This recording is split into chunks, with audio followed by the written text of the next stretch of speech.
Hey guys, the bus for St. Mary's Lumber Company is here. We're gonna find out what's so cool about manufacturing.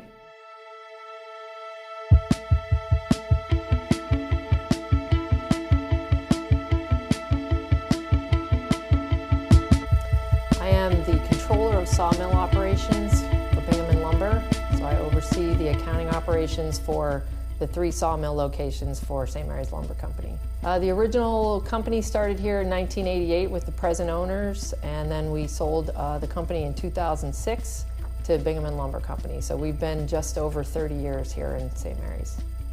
We make a wide variety of wood products here. We do lumber products, hardwood lumber of all species. My name's Mike Whitman, and what my job entails is when a load of logs come in, I'll scale them, grade them. You need some math skills, basically, good communication skills.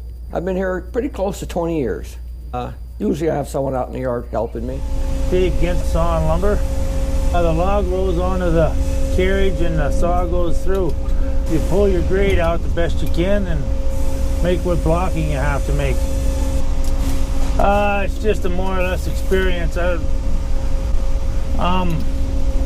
You gotta know grade, you gotta know the defects of the log and the grade in the lumber.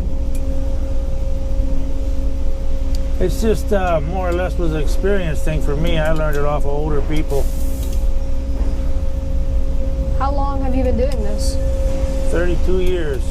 And you're seeing all those that hardwood forest. It's our companies like ours that make that, help keep that forest healthy. When your lot is filled? We use about 8 million board feet of logs come through here in a year's time. So, you know, the rule of thumb is that can fill up a football stadium. 1 million feet would fill up a football field if you covered the whole ground. So we do that about 8 times a year. We cycle that much inventory through here. We are St. Mary's Catholic Middle School, and we have thoroughly enjoyed working with St. Mary's.